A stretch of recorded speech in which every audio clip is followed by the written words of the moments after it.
Our bestie, our BFF, our best friend is supposed to be there for us through thick and thin, and vice versa.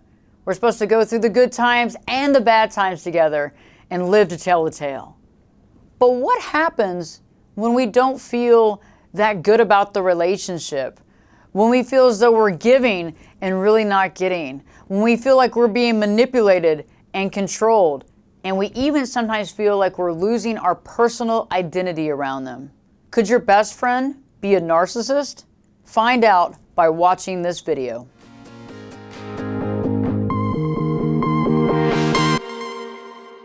Hey there friends, Ashley Berges, and today I'm going to offer you the 15 signs that your best friend could be a narcissist. Are you ready?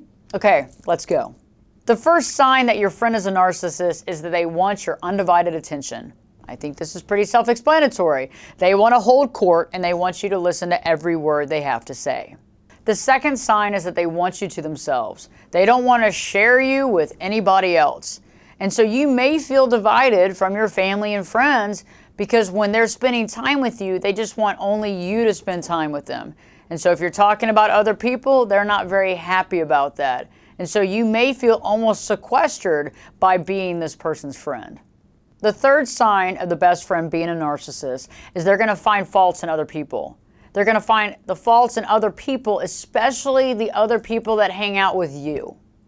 Okay, so they're going to find faults with your other friends, even a girlfriend or boyfriend in your life. They're going to talk about those people's faults and they're going to bring it up to you more often than not because they're trying to prove that these people aren't good enough for you and that they are good enough for you and that you need to spend more of your time with them. The fourth thing is that they're extreme with their words. They're very black and white. So when they find fault with people, they're very mean. Okay, they're very edgy. When they put you on a pedestal, it's very extreme. You might feel like friend bombed, like, oh my gosh, I feel so good. You might feel like it's like euphoria because you're like on cloud nine because they care about you so much and they're doing all this stuff for you and they love you so much. Or it could be quite the opposite. So remember, they use extreme words to describe people, to describe situations. There's never really any gray area there. And what I like to consider the gray area is the normal level. Okay, so there's extremes, but nothing in the middle when it comes to their words. The fifth indication that you might be spending time with a narcissist is their indifference. They have a tendency of not caring about how other people feel. Okay? They care about how they feel because it's their way or the highway. And they don't really feel like other people have feelings. That's part of the narcissistic quality. You see what I'm saying? They don't really think of us having feelings. We're kind of just at their beck and call. We're there to serve them to such a degree. We're there to help them with their supply. We're there, but we don't really have a life to them outside of the relationship you have with them. So they're going to be very indifferent on the way you feel about things. And maybe sometimes when you are talking about personal things that affect you, they will probably interrupt you and turn the conversation back to them because they don't really feel a need to hear what you're talking about because it doesn't mean that much to them. The sixth thing is that they have a need for admiration.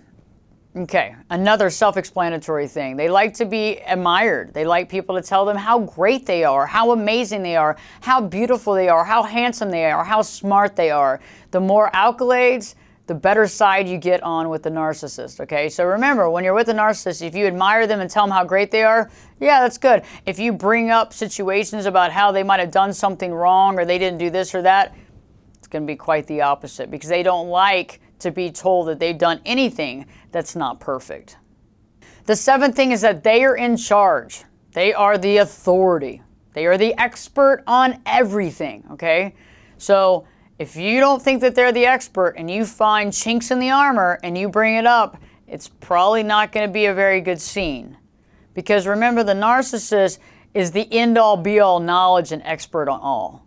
Okay, and so that can be really tedious to be around as well, especially when more often than not, the narcissist is not an expert in everything, they just think they are. The eighth indication is that they have a tendency of having these huge, grandiose fantasies and beliefs. Okay, and it kind of goes back to them thinking how amazing they are with everything. But they'll tell you about how amazing they are, how they're going to create this amazing thing, how they're going to create this huge thing, and it's all going to be because of them, because of how amazing they are. And so it can be hard after a while to be around a full-on narcissist because they keep wanting that admiration. They want you to basically, well, kiss their metaphorical butt, okay? And that can get a little overwhelming. Sometimes people can stick in it longer than others, but you'll begin to find the chinks in the armor in this relationship. And when you begin to find that, usually the narcissist is clued into that and they're going to go look for a different supply. The ninth indication is that they have a tendency of not trusting other people. They distrust what other people are going to do, okay? And I find that the more manipulative and game playing and controlling someone is, the more they mistrust other people. I think it's a subconscious thing because they're not really to be trusted because they're probably not going to do something trustworthy that they feel other people are out there to get him as well. So when they're constantly mistrusting the people around you and they're finding fault, or they might be mistrusting you and bringing something to light about how they don't trust you, that's also moving the energy to you to have to defend yourself, where you feel like you have to defend yourself, and it takes off the responsibility from them. So remember, the next time that you feel like you're trying to dig out of a hole that's been created, remember that when you're trying to prove yourself, they don't have to prove anything. Number 10, manipulation. Manipulation is key to the narcissist. The narcissist is going to manipulate other people to do what they want them to do, okay? To get what they want out of somebody. So if you're feeling controlled in the situation, you're probably being manipulated. Number 11, which goes hand in hand with manipulation, is that they use people. They use people up. They use people to get what they want. And once they've gotten what they want, they toss them out, okay? They toss them out. They don't respond. They might stop speaking to you. They might ghost you entirely. They might call you out. Whatever that looks like, they might not even have time to speak with you, but once they've used you up and they've gotten as much as they think they can out of you, they're going to go to someone else for supply. Number 12, entitlement. The narcissist is constantly entitled. It's like they should have everything. Like everything should be given to them. They shouldn't work for it because of those grandiose thoughts and beliefs. They think that they're the best thing since sliced bread, that they think that you should just hand over whatever they want. Okay, so entitlement is a big thing. They don't feel like they have to work for it. They don't think they have to put in that work and effort. And so they feel as though everybody should just give them stuff because they are so awesome. Number 13, arrogance. Arrogance goes right along with entitlement, right? When somebody is arrogant, they don't have to be responsible for their actions, right? Other people have to be responsible for their actions, but when you're arrogant, you're above it. You're above the law. So when you're dealing with a narcissistic BFF, they're probably not only entitled, but they're also arrogant about it.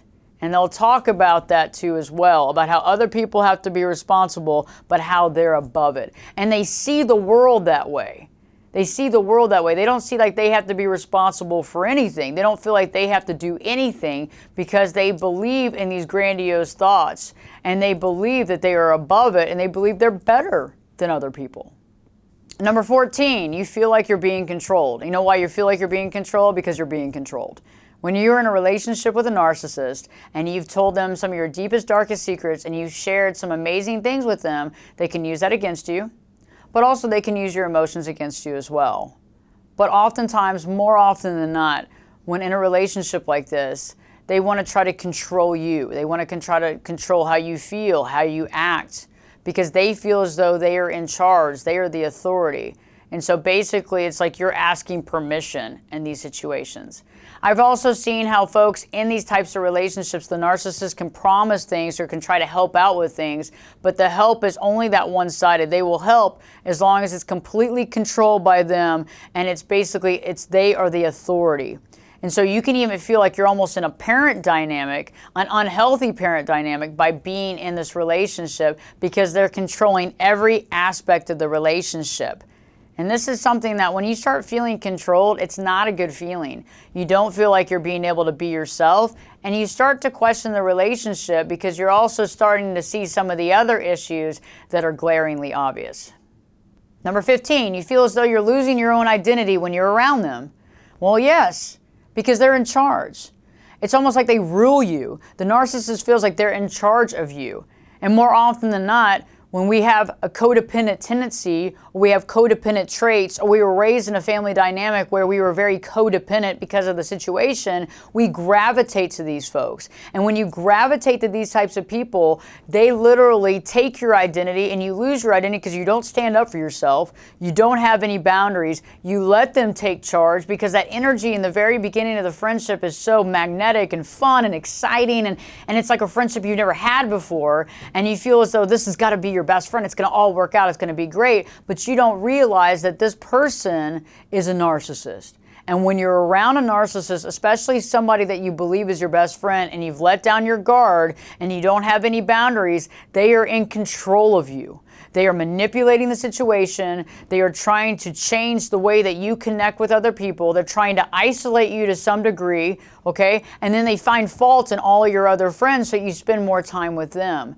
And so when you think about it, the only way to let go of this is to really understand who you are and what your identity is, to honestly see codependent traits within you, because that codependency brought you into this relationship with this narcissist because it's what we're used to. It's our norm. And so if you feel right now that your best friend is a narcissist, you need to step back and start analyzing these 15 points and understand exactly what you want to do, because it's going to be hard, challenging, and even impossible to have a really true, deep relationship with somebody that really only thinks about themselves. And if they're not thinking about themselves, they're thinking about how you make them feel about themselves. Do you see what I'm saying? So it's never really about you. It's what you do for them. And so it's always based on condition and not unconditional love. I hope this video has helped to expose the narcissist in your life, especially if it's a best friend.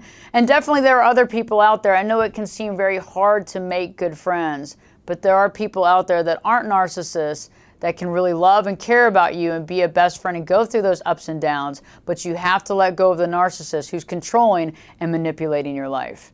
If you haven't already, please subscribe to the channel. Give us a like if this video has helped you. And if you have comments, please comment on how you let go of that narcissist from your life. And even better yet, some of the flags, the red flags, and some of the guides and the signposts that awakened you to realize that your best friend was a narcissist. Please check out my Patreon page as well. New video content every week going deeper into these concepts so you can even better equip these into your day-to-day life and really understand the essence of the depth of some of these subject matters that can change your life forever. And last but not least, as you know, I believe by now, don't forget to live your true life.